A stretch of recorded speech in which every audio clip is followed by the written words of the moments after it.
So, good morning, Excellencies, Ministers, Ambassadors, distinguished delegates, ladies and gentlemen. Allow me to introduce myself. My name is Katerina Tsamouri. I'm journalist, diplomatic correspondent, and news anchor. It's a great pleasure and honor, with a sense of deep responsibility, to welcome you to Athens, to the opening of the 6th Partnership of Transatlantic Energy Cooperation, or P-TEC, as many of us know it. We are honored to host this year's forum in the historic setting of Zapion Megaron, a place that has witnessed key milestone in Greece's modern history.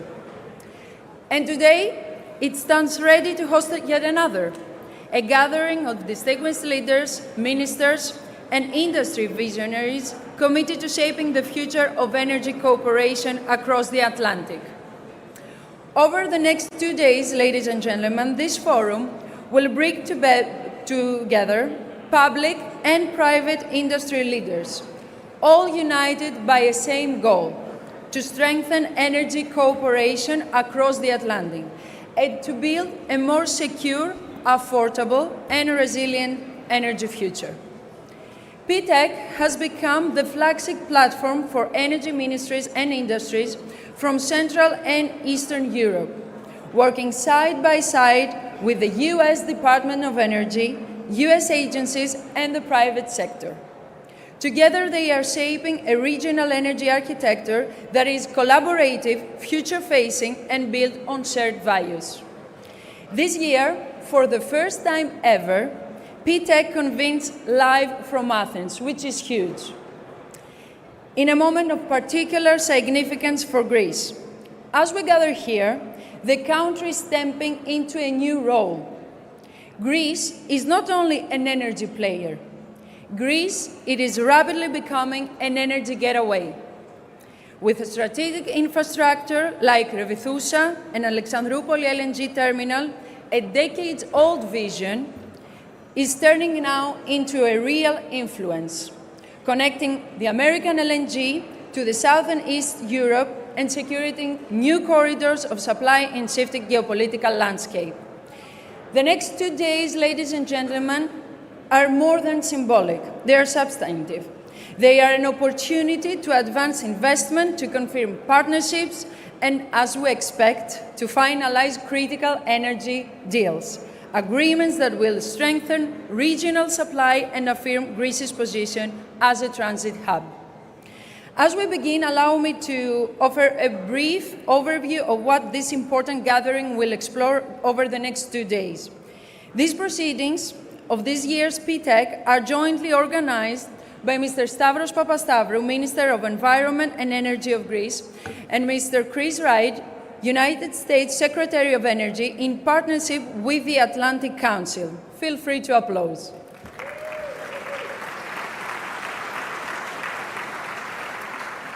Today's business forum convenes a distinguished group of leaders from both the public and the private sectors. Throughout the day, we will hear from ministers, chief executives, and strategic thinkers as they address critical themes, including energy infrastructure, the intersection of energy and AI, capital investment strategies, and the resilience of cybersecurity of energy systems. Tomorrow, the ministerial meeting will broaden the lens, placing particular emphasis on the role of liquefied natural gas as a driver of European competitiveness, the development of secure, intelligent energy grids, and the imperative of regional cooperation in a time of profound transformation. Allow me to pause to just welcome to Zapion Megaron, Ambassador of the United States, Mrs. Kimberly Guilfoyle. Welcome, Ambassador. In total, So once again, welcome to Athens, welcome to Greece, welcome to P-TEC. Please visit the Atlantic Council website for the agenda and the full list of the speakers. For convenience, some QR codes have been added to your badge.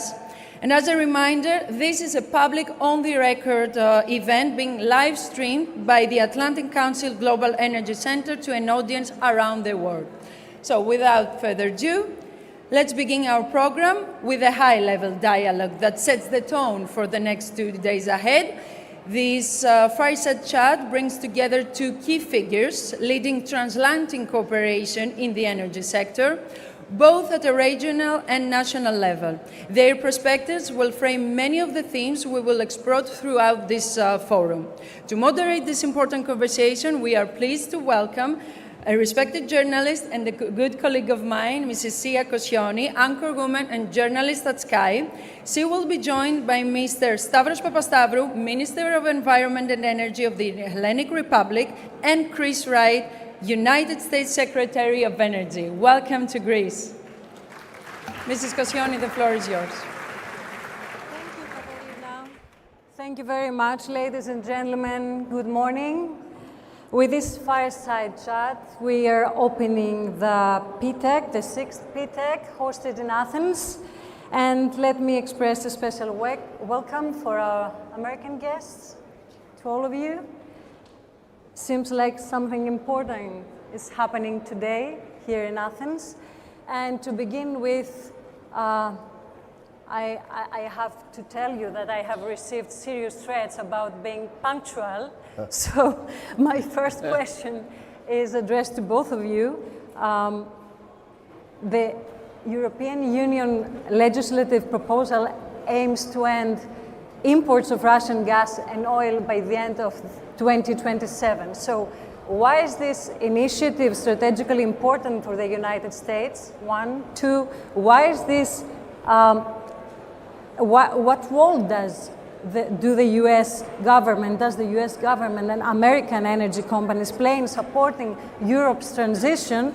And why has Greece been identified as a key partner in this effort? So, Mr. Papastavrou, since you are the host, I think you should go first. Thank you. First of all, let me welcome you all here.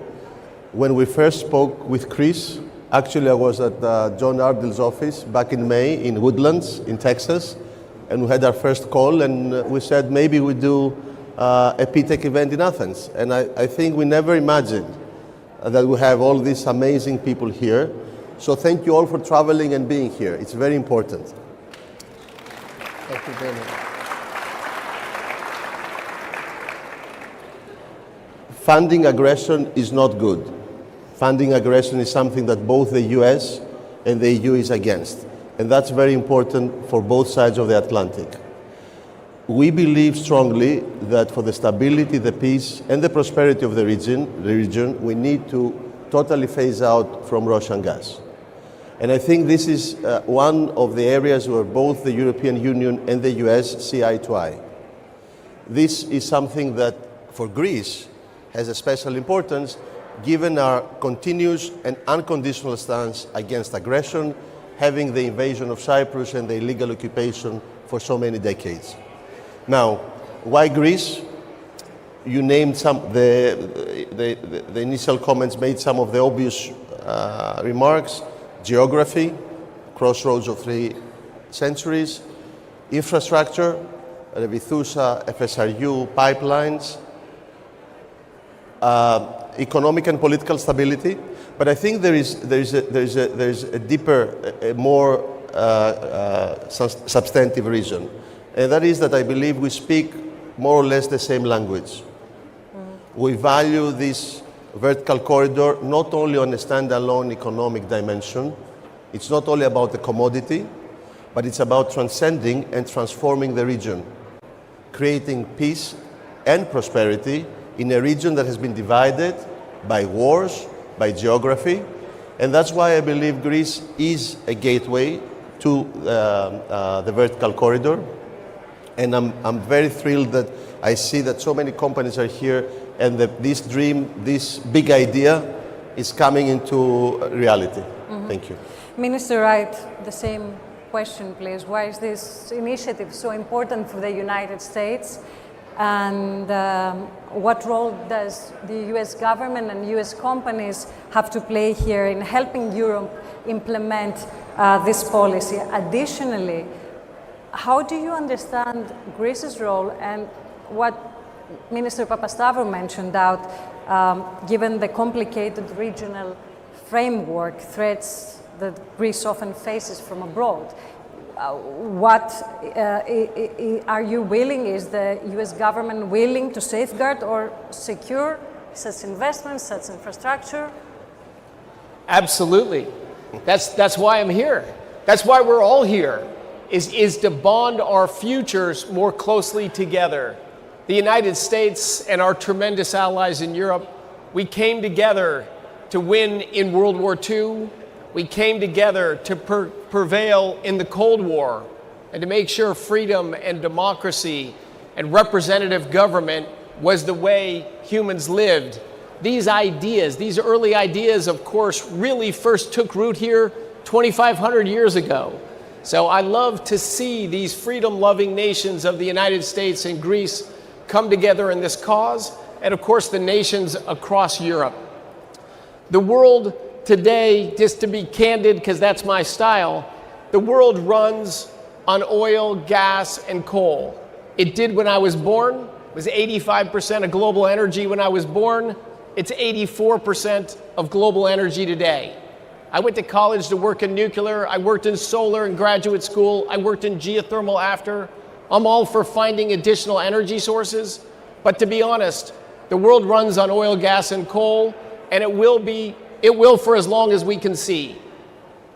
Natural gas is cheaper than oil, and it's far more abundant than oil, but it requires infrastructure to move it.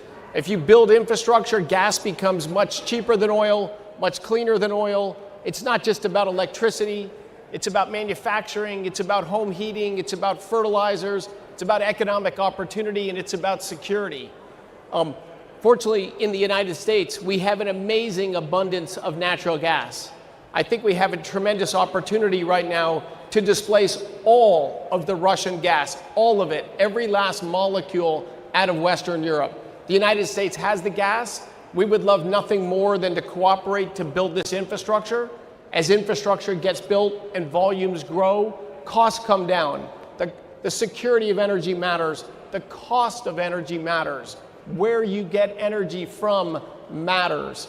I think it brings the United States and the countries of Europe closer together to our mutual benefit.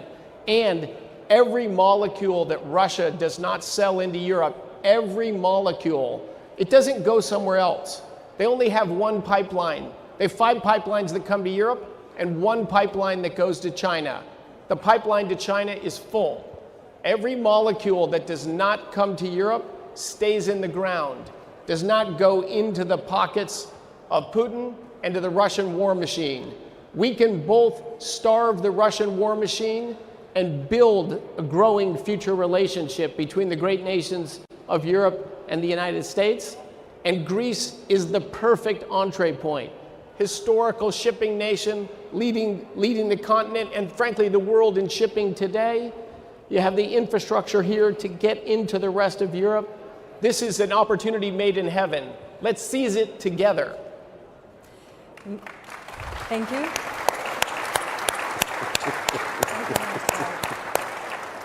Mr. Papastavro, is Greece, is our country's private sector ready to contribute in such a transition and support such projects?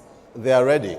They are ready and going. And I think you see here all the Greek companies who have been very active until now in so many different fronts, in the pipelines that Chris said, in Revithousa, in FSRU, in the new pipeline with gas with North Macedonia. The Greek companies are pioneers. They have the Odysseus spirit, and they are enabled by a government. I think that's another element of we're speaking the same language. The Prime Minister Mitsotakis' government has cut in the last 6 years 83 different taxes. We're a pro-business government who believe that the private sector has a key role to play for the increase of the economy. So yes, the Greek private sector is here, they are strong, and they are really looking forward to take the opportunity, this historic opportunity, to transform the whole region. Minister Wright, you've talked about the importance of ending energy poverty and advancing U.S. energy leadership. What role do you see the U.S. playing in increasing energy access?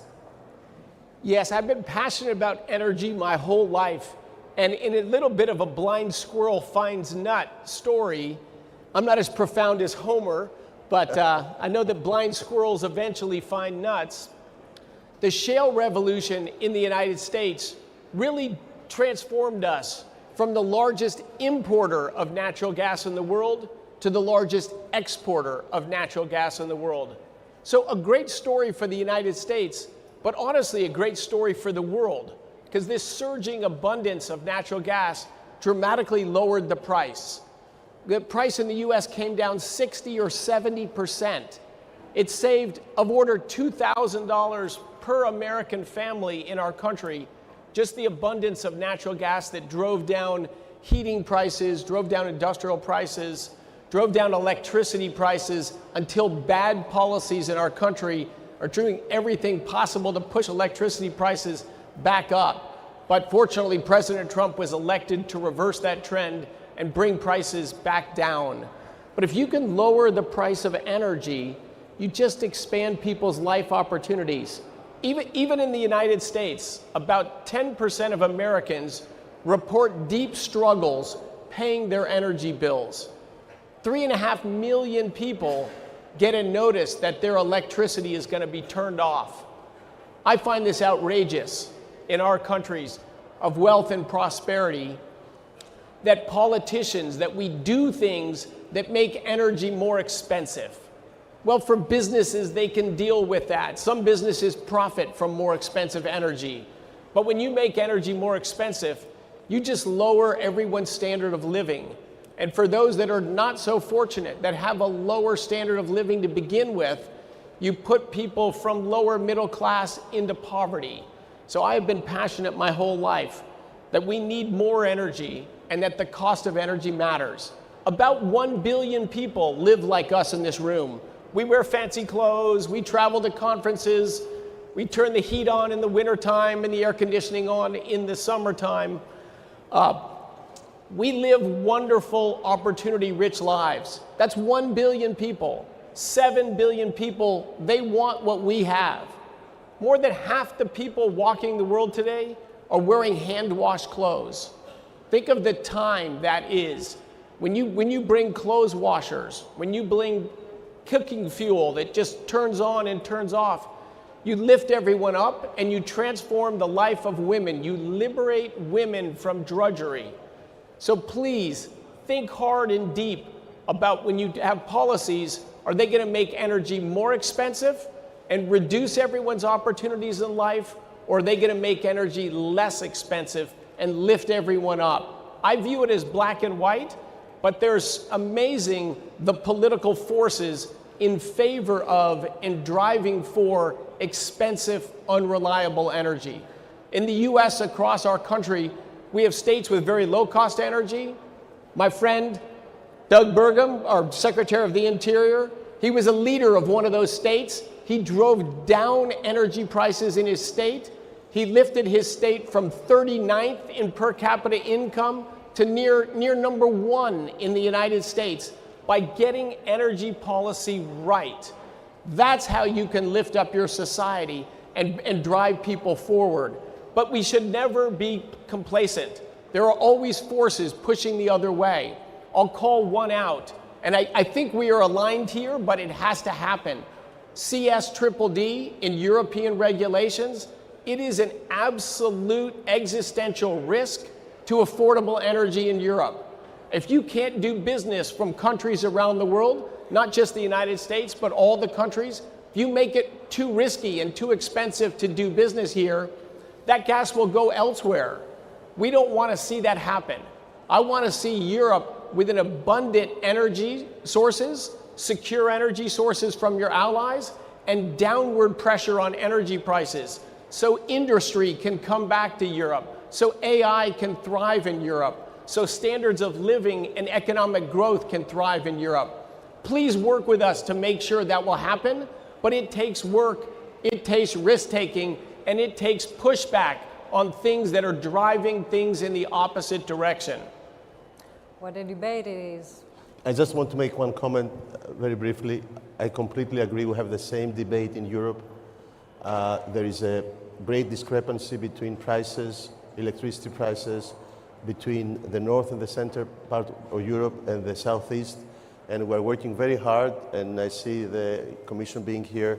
We're working very hard to increase the grid, to have have 6 times more the European budget in order to create infrastructure, because it's really totally morally unfair to claim to have a common European energy sector, and in the end, to have some countries suffering high prices and some households who have the consequence of it and some other countries benefiting. So I'm echoing that this is something that we have also in Europe. Yes, indeed. And I am seeing one of the commissioners in the front row here who's our partner in trying to push back against these policies that have driven energy prices up. We have the same battle in the United States. I lived in California for many years. It is a state that was a magnet for the American dream. Think Hollywood, think Silicon Valley, think our aerospace industry. California is just a tremendous land of opportunity, but bad policies and the arrogance of those wealthy and in power. California today has the highest adjusted poverty rate of any state in the United States. Everything going for it, and it got energy policy wrong, and it is plummeted down as no longer a state of opportunity. It's a state that's difficult to live in. It's a state that more Americans are leaving than coming to. You can have everything going for you and still blow it if you get energy policy wrong. You can be a northern remote state in the Great Plains of the United States and not have everything going for you, but get energy policy right, and you can bring prosperity, population growth, opportunity, and a very happy populace, and an overwhelming re-election. Getting energy policy right is the way to win in your society. I'm afraid we have to accelerate. Minister Papastavru, Greece's ongoing upstream operations, this is my final question for you, highlights the importance of reasonable resource development and regional energy stability. So how do these developments strengthen Greece's position as a reliable regional hub, and how does all this possibly answer to legal dispute, to overlapping agreements in the Mediterranean? Well, I think for us the upstream is very important. When I took office, the Prime Minister gave me a clear direction that this should be the #1 priority. We worked very hard with Chevron. I remember when I spoke with Doug back in March, he asked me if we're going to run fast, if we're going to have a lot of regulations, or if we're going to be making the Chevron's interest a reality, and I think we did. We proved right. That's another common element we have, that the government should enable the private sector. I think that we're going to have important announcements in a little while here on the same sector. I understand that ExxonMobil, Hellenic Energy, and Energean will be announcing something on this space, and that makes me particularly happy because it shows that Greece is having the confidence of the industry. As far as neighbors, I think Greece is moving forward. There is the issue with Libya and the common line between our two countries, but even in the Libyan exploration program, their announcements follow exactly the medium line. I believe that the presence of ExxonMobil and Chevron and of the US government here strengthens our position and shows that there's only one way forward: working together, making business, creating infrastructure for one region to support peace, stability, and prosperity in the region. Thank you so much. You've given some news today already. My final question to you, Mr. Wright. Minister Wright, nuclear energy, I understand, is a major priority for your government. What do you think the role of nuclear is in achieving energy security for P-TEC countries? So I think the future for nuclear energy is very bright. It started rapidly after World War II. It grew tremendously, but first-generation designs. We lost public confidence. We had some mistakes. It still has the track record as the safest energy source on the planet, but we have next-generation technology coming on now, where if everything goes wrong, the reactor turns off. You have to actively keep it on. so it's going to be much safer. We talk a lot about energy and we talk a lot about electricity. We need to remember they're two different things. Electricity is one piece of the energy pie. It's the most talked about, but only 20% of global primary energy is delivered via electrical wires. The most important source of energy in the world is high temperature process heat. You can't build an electricity grid or a car or a building or anything without the energy used in manufacturing. It doesn't come from electricity. We use a little bit of electricity in manufacturing. We did 50 years ago, we did 25, we do today. It's only 15% of the energy in manufacturing. Nuclear can provide high temperature process heat in addition to electricity. It can be a major part of the energy system going forward. 1,000 years from now, we will use nuclear energy to make hydrocarbon molecules. You can't have a modern world without hydrocarbon molecules, the ultimate store and delivery mechanism for energy. But nuclear can be that partner with hydrocarbons in the long run. Probably the only thing outside of hydrocarbons that could be a massive source of global energy. Let's get it going together. That will be all. Thank you very much. We've been as punctual as possible. Katerina, thank you. Mr. Papastavros, Secretary Wright, and Ms. Kosioni, thank you very much for this insightful opening dialogue. And now, ladies and gentlemen, it's now time to turn to a joint address from one of the key energy ministers representing the 3Cs initiative, a regional platform designed to enhance cooperation among 13 European nations. And they are partners, of course, in the fields of energy, transport, and digital connectivity. Croatia and Poland have played a leading role to the 3Cs initiative conception and development over the years, and you will notice that the initiative's purpose closely complements the P-TEC's mission of regional partnership and integration. Please welcome on stage Mr. Ante Surciniar, Minister of Energy of Croatia. Welcome, sir.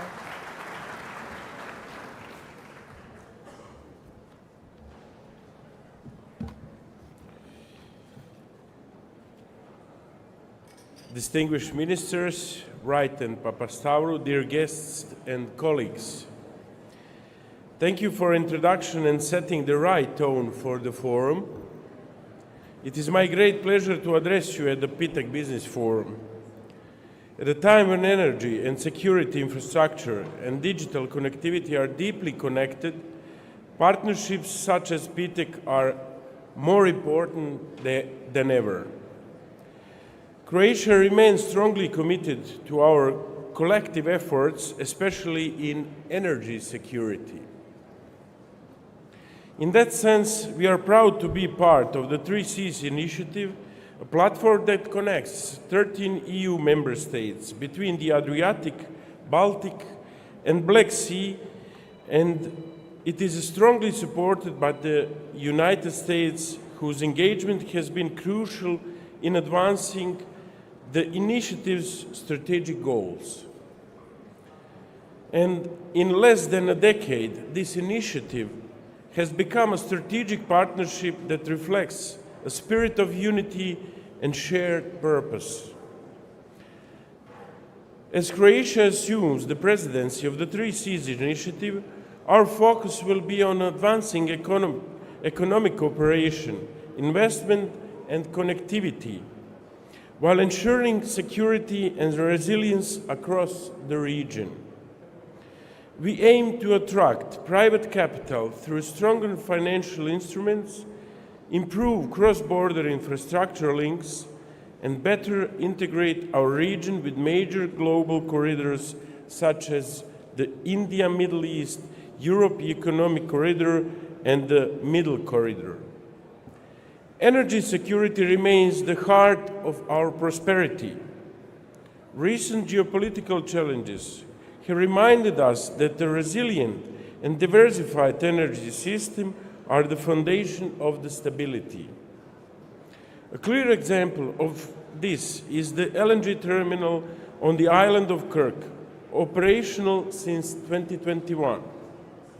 Its capacity has increased to 6.1 billion cubic meters, and new pipelines interconnections with Hungary and Slovenia are under construction. Today, more than 65% of LNG deliveries to Kirk come from the United States, making Croatia not only an energy hub, but also a key link in the transatlantic energy partnership. Another important example is the Southern Gas Interconnection, which will create a new supply route for Bosnia and Herzegovina. It is more than a technical project. It is a symbol of regional solidarity and strategic cooperation. Those projects demonstrate how the 3 Cs initiatives and P-TEC can work hand in hand to turn shared goals into practical results. P-TEC provides the strategic transatlantic framework connecting Europe and the United States on energy and climate goals. Meanwhile, the 3 Cs initiative delivers regional infrastructure, investment tools, and concrete projects that bring those goals to life. Together, they are shaping a more connected, competitive, and secure Europe. In conclusion, next year, in April 2026, Croatia will have the honor of hosting the next 3 Cs initiative Summit and Business Forum in Dubrovnik. It will be an important opportunity to showcase our region achievements, explore new investment partnerships, and strengthen the bridge between European Union and our transatlantic allies. Croatia stands ready to continue this work hand in hand with our neighbors, our European partners, and our transatlantic friends.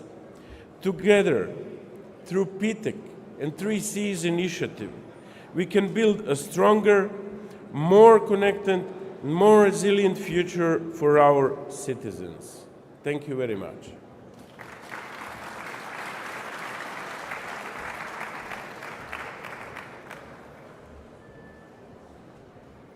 Thank you, Minister, for underlining the importance of regional cooperation and for your leadership within the 3 Cs initiative. And now, ladies and gentlemen, now we have a very important energy agreement that is about to be signed on what marks a new era in hydrocarbon exploration in Greece.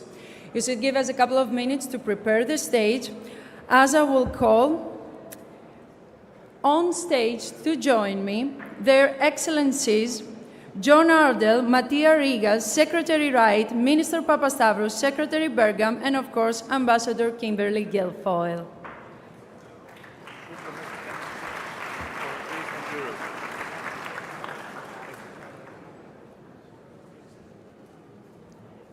Also, I would like to ask on stage the representatives from the energy companies that is gonna do a great announcement that everybody's going to talk about later on, believe me. The stage is setting and we are about to start. So, just to cover the, awkwardness, you can applaud one more time.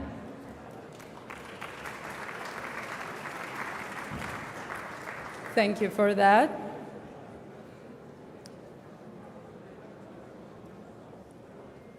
Special thanks to the staff for being that fast. And so, the representative of the companies, as well as the excellencies, the ministers, and of course the ambassador will join us for this great agreement that we, all the journalists, were talking about all week long. I can see some colleagues of mine yelling to me. Now we will know. Now we'll know. This is an historic agreement, considering Greece's role, geopolitical-wise, and of course, energy and economic-wise. As I can tell from the table, it's going to be huge.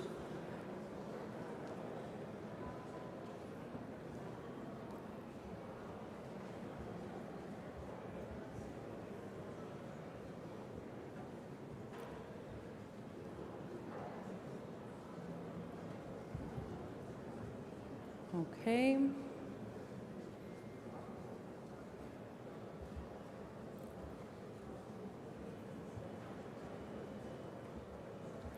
Thank you for your patience.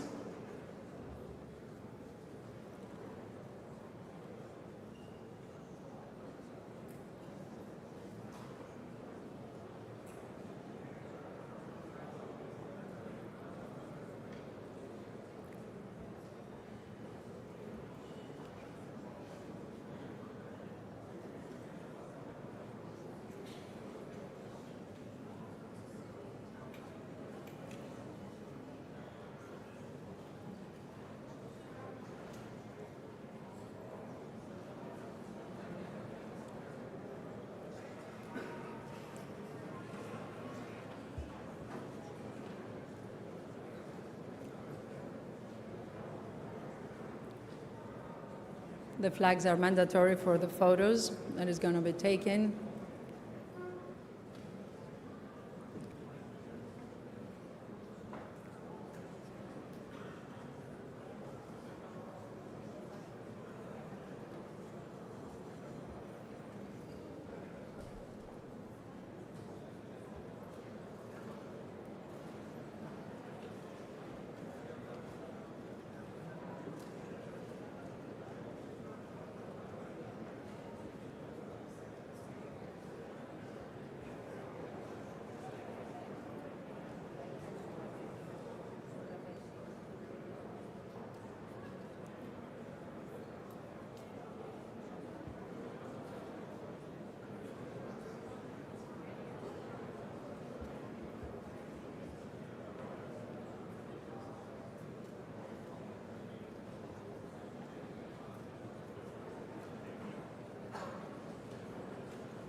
Come, Kimberly.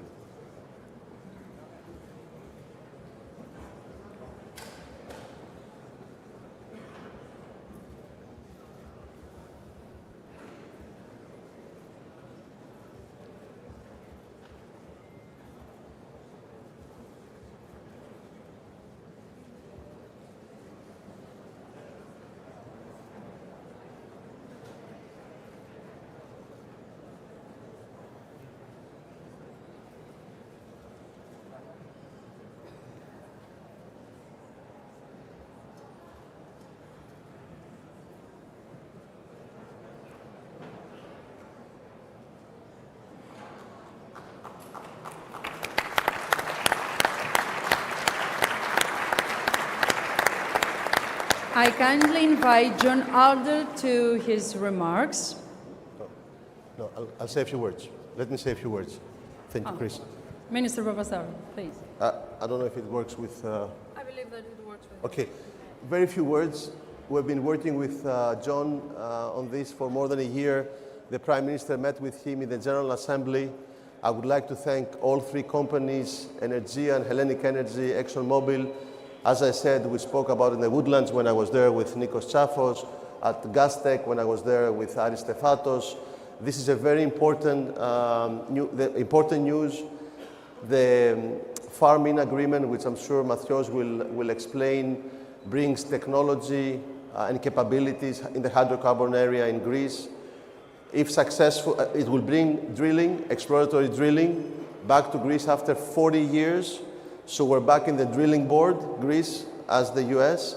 And if successful, it will provide for Greece and for Europe domestic resources. So this can prove to be a historic signing. So, Mathieu, you want to say a few words about the...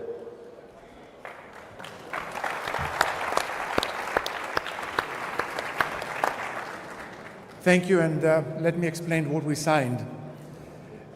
It's a great day, and I'm very proud that ExxonMobil is signing an agreement with us and Hellenic to farm in to 60% of Block 2 in Western Greece. This is a block that we've been working on since 2020. We shot seismic, we have identified the prospects, and we believe that it has the potential to make Greece energy independent.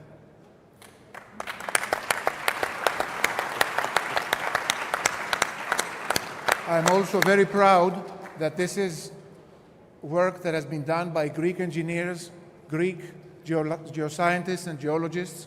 That makes me even more proud that after what we've been doing in the Mediterranean, where we operate in 6 different countries, it's now time, with the support of the US, to do the first drilling operation after 40 years, as Minister Papastavrou said.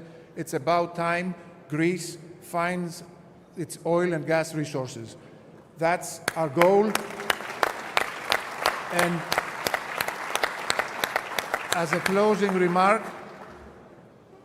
our commitment to the local communities, our commitment to the Greek people is to continue operating with the same sensitivity that we've been operating for 40 years in the Bay of Kavala, where tourism and oil and gas has worked together, and this is our commitment to the country as to every other country we've worked with. And in 2026, beginning of 27, if everything goes according to plan, we should see the first rig come to Greece and drill this very important well. Thank you very much.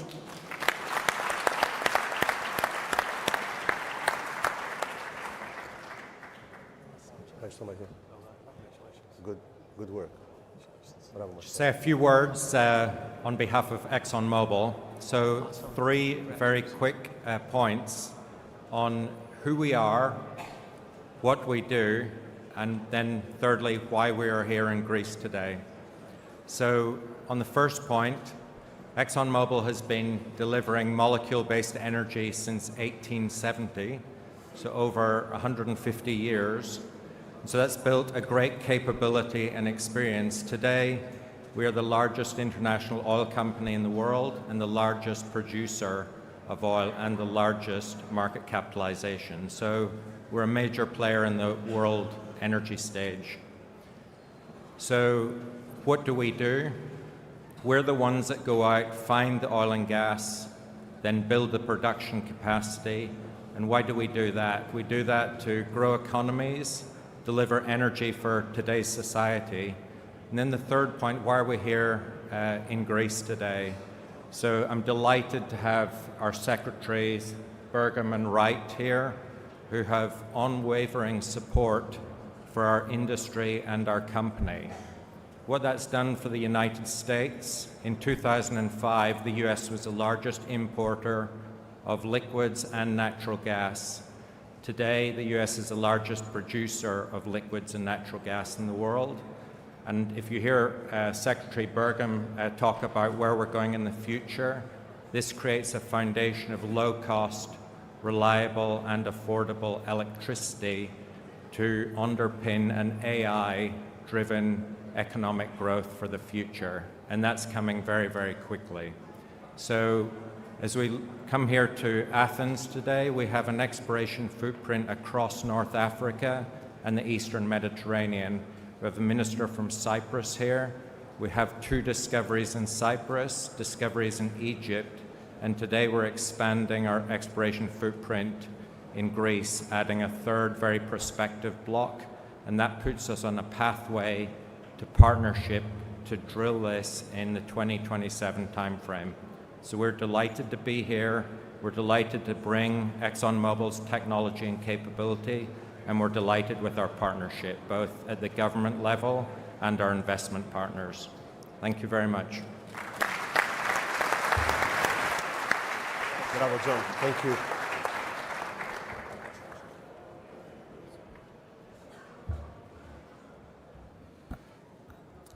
First of all, a big thank you to John and Mathios for getting here today, and to the Minister of Energy, who has been very supportive during this journey. Mathios explained a little bit about the assets. For us, being the biggest company in energy in Greece, it's a small part of our activities, but it is part of a growing upstream portfolio. We have a number of blocks under exploration in Greece. 2 of them are with Exxon and another 4 with Chevron. This is the most mature block. A lot of work has been done on it, so we are moving into the next phase. I think what needs to be emphasized is what Secretary Wright said, that people forget that the majority of energy is actually coming from hydrocarbons. Everybody's talking about energy as if it's only green electrons. We all want a green planet, but at the end of the day, we also are prepared to accept the responsibility that in order to get there, we need to have resources. And resources come from hydrocarbons today. So this is a big step for the company. It's a big step for the joint venture partners, and it's a big step for Greece because it's going to create more security for the energy supply chain, not only in Greece, but also in Europe overall. So thank you again for making this happen.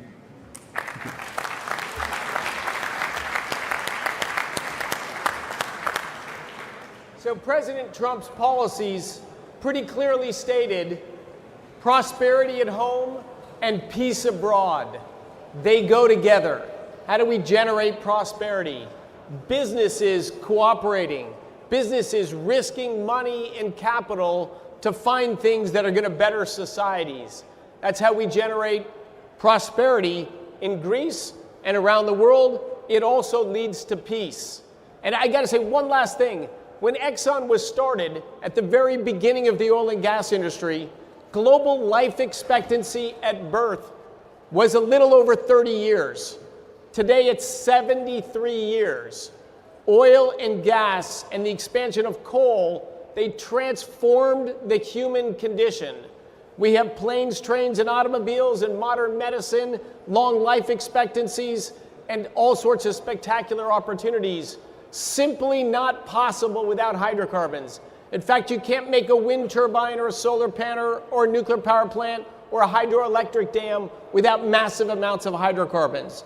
So to see the first offshore well be drilled in Greece in almost 50 years is simply tremendously exciting. I couldn't be more proud and thankful for the 3 gentlemen and the 3 companies sitting at this table right now. God bless you all. Yeah, John, can you give the microphone to Doug? Good morning. I'm Doug Burgum, Secretary of Interior, Chairman of the National Energy Dominance Council. It's a thrill to be here today. I want to say again, with our 2 speakers this morning, Secretary Wright, Minister Papastravos, this was a fantastic way to kick off P-TEC. You guys hit every note we needed to hear. And I would just say for the audience here, we need to understand there is no energy transition. Newsflash. There is no energy transition. There's only energy addition. As Chris and Stravos have said, we need more, whether it's for health and human condition, prosperity, whether it's peace itself, we need more. And the announcement that's being signed today is so exciting. Greece taking their own natural resources, developing them. When we have energy security, you have national security. And there's been no place that's been more racked by the lack of that than Eastern Europe. The dependence on an adversarial supplier that is able to wage war and conflict in Eastern Europe. And now, with the EU and everyone working together, there's a goal: end the sale of Russian gas. Together, that can make a huge difference. And President Trump sends his greetings to all of you. I spoke to him last night. He is focused on stopping the killing, ending the wars, ending the conflicts. So when we get peace, then you can begin the prosperity. Steps like this, where we move towards energy abundance. Energy abundance means it's affordable, secure, reliable energy. That's what energy abundance is about. And in America's strategy, again, is around one thing. It's having the energy to be able to sell to our friends and allies so they can stop buying from our adversaries.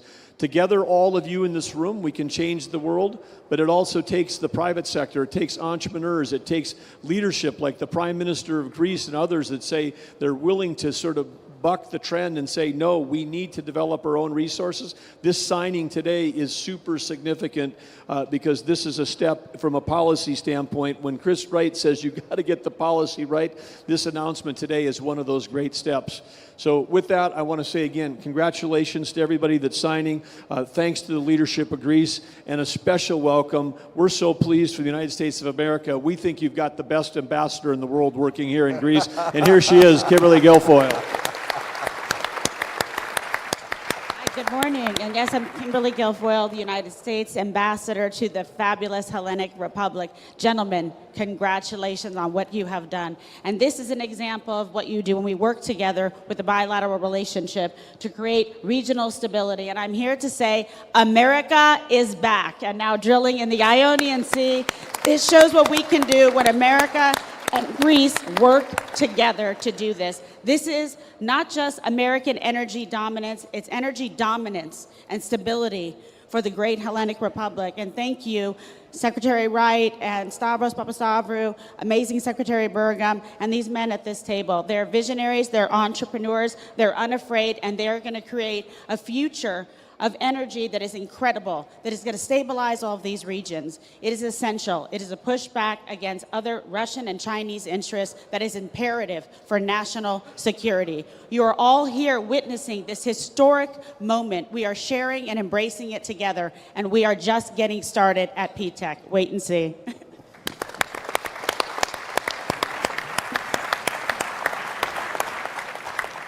Congratulations, and thank you all, Your Excellencies. Thank you very much.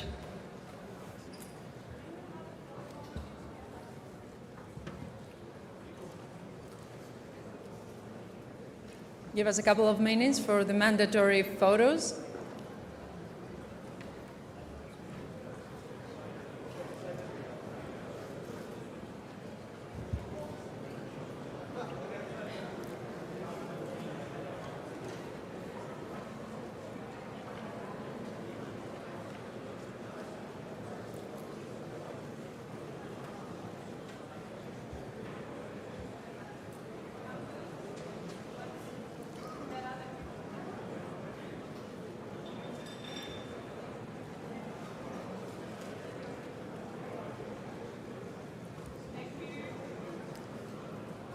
Okay, so as the stage will be prepared for the next panel session, and as we digest the huge announcement that we just heard, we are about to turn now to a discussion focused on the strategic role of natural gas in Europe's evolving energy landscape. Titled Corridors of Power: How Natural Gas is Redrawing Europe's Energy Map.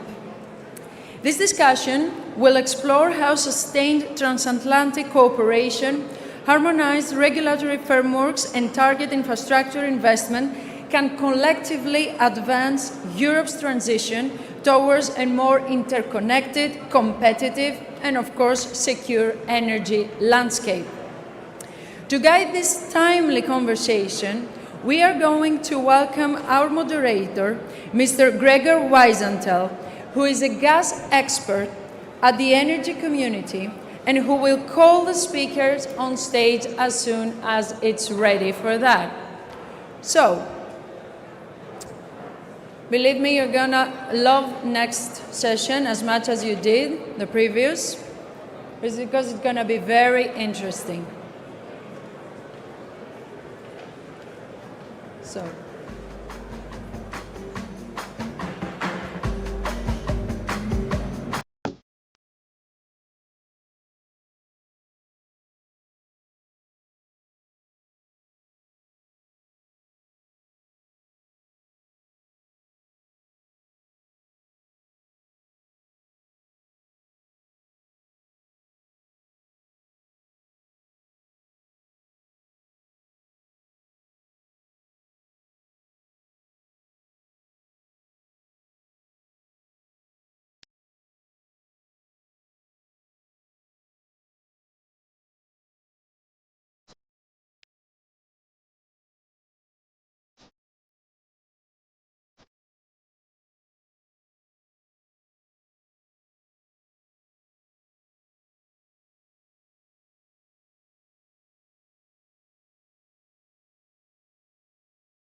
to join me here.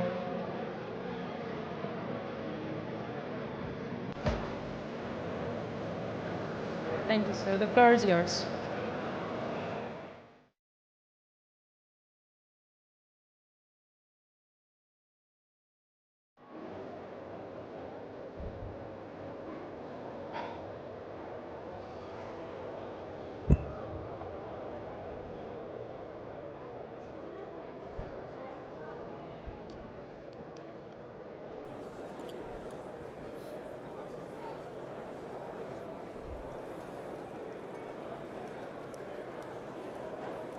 Yes, hello dear colleagues. Could we kindly ask you to take the seats?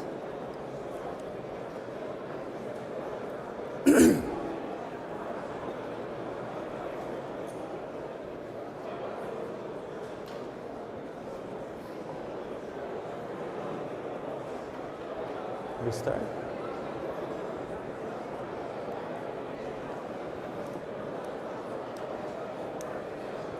Can we start? Yes? Okay. Thank you very much, dear colleagues. I hope you can hear us. There's still quite a lot of noise in the background. I'm more than honored and happy to moderate this panel, Corridors of Power. As you know, Ukraine is facing a huge war, and our discussion of today is mostly relevant.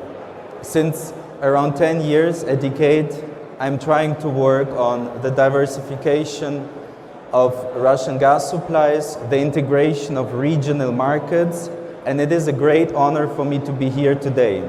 Having worked for the European Energy Exchange, for the Energy Community Secretariat, developed several products like Pegas, the Sigas initiative, and now new efforts on integrating markets, I am more than honored to have our speakers today with us, and I would like to thank the Department of Energy in Washington and the Ministry of Energy of Greece to organize such an event, and I can only underline what State Secretary just said. We need to get away from the Russian gas, and there is also a business opportunity in that. We saw that in Ukraine, there is no transit anymore going of Russian gas through Ukraine. Moldova is diversifying the gas supplies. And our today's topic, the vertical corridor, is of absolute importance for that region. And the colleagues who are today here with me are doing great efforts. Let me just shortly introduce who is today with me on the panel. So we have with me Maria Rita Gali, CEO of DESFA, the TSO who is actually allowing the entrance of American LNG in that region. The next to her is sitting Vladimir Malinov, the CEO of Bulgar Transgas, the TSO who is at the moment really pursuing regional integration with the cooperation between the Hungarian clearinghouse and the strong focus on building a regional market. They have really created a nucleus to develop a platform which can serve several markets. After that, we have the CEO of TEC, Maxim Timchenko, who will speak about Ukraine's position on the vertical corridor. Later, Fred Hutchison, LNG allies from the US. So you see, we add in our panel the supply side. We will discuss what we can do to improve supplies towards that region. And at last, we have Carrie Cawthon, Vice President, Federal Government Affairs of Chernihiv Energy. And with that, I will hand over actually the discussion to my panelists, and I will ask them questions. My first question will be to Maria. The vertical corridor, please explain to us how it was created, how the work within the vertical corridor is being pursued, especially as DESFA is one of the key drivers of the work of such an important project, and what outcomes we have today and what we will see in the future. I will give the floor now to Maria. Thank you, Gregor, and I hope you can hear me because we don't hear you very well. Let me say that the vertical corridor has started back in 2016 in its first attempt to reutilize to the maximum possible extent the Trans-Balkan pipeline.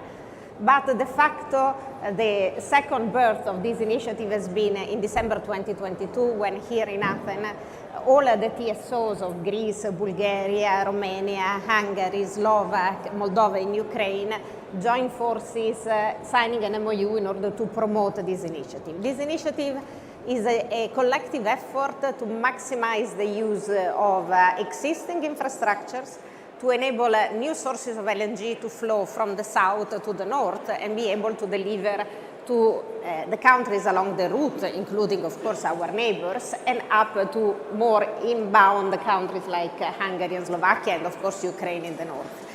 Let's say in these few years, we have seen very concrete and significant steps and progresses in the vertical corridor. First of all, this has been made possible by the fact that, let's say, the Greek government, and let me say, and then I will hand it over to Vladimir, but the Bulgarian government as well, has supported significant investment to increase the transit capacity, investment that have been approved as part of our national regulatory frameworks.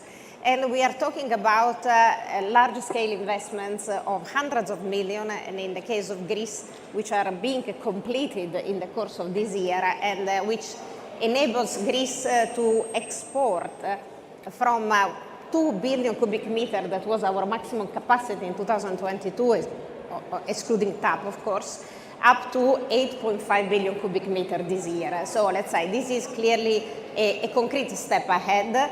That, of course, if you join it with the entry into the system of the Alexandroupolis FSRU, with the interconnection with ICGB, it means that in a few years we have completely changed the shape of the Greek infrastructure system.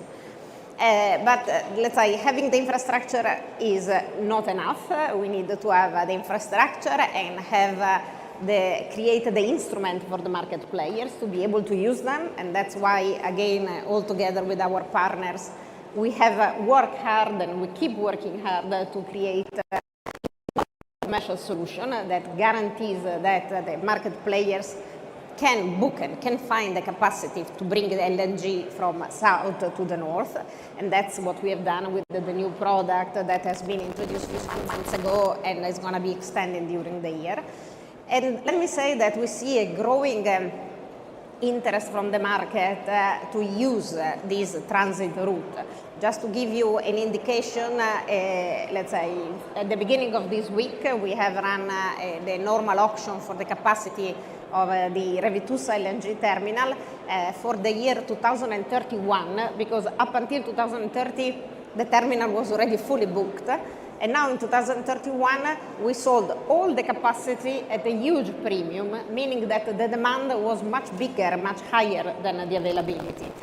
And it means that already the market players, which are those which then make things happen, are taking a strong position that they will import a lot of LNG in Greece in 2030 and onward, meaning that they strongly believe that they will be using this infrastructure not only for the Greek market, which still is growing, but mainly, let's say, to re-export through Greece these sources of LNG. And just another small number, this year, as an indication, LNG represents more or less 45% of our total imports, out of which 80% of this LNG comes from the United States. So it's a clear signal that the role of US LNG in this energy mix and the transit, which we expect to grow, is already quite significant.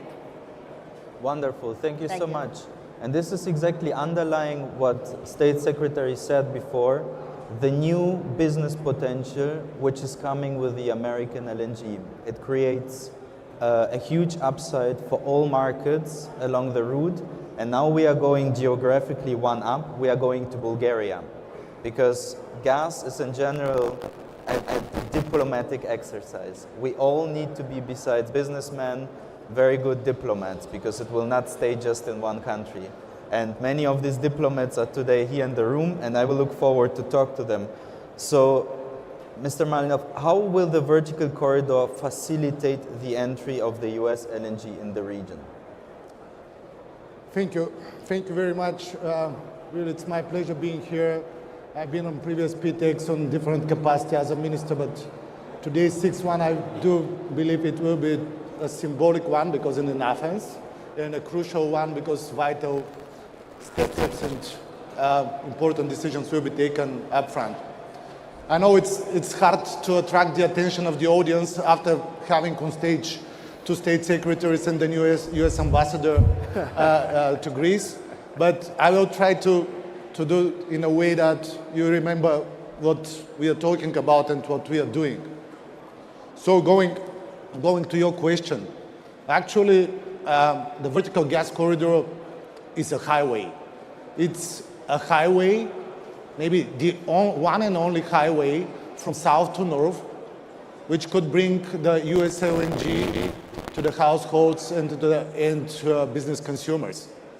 It's a highway for 5 to 8 BCM on a yearly basis, US LNG, which could secure a very competitive economy of the region, very reliable prices for the households, and affordable and predictable and secure future for the region.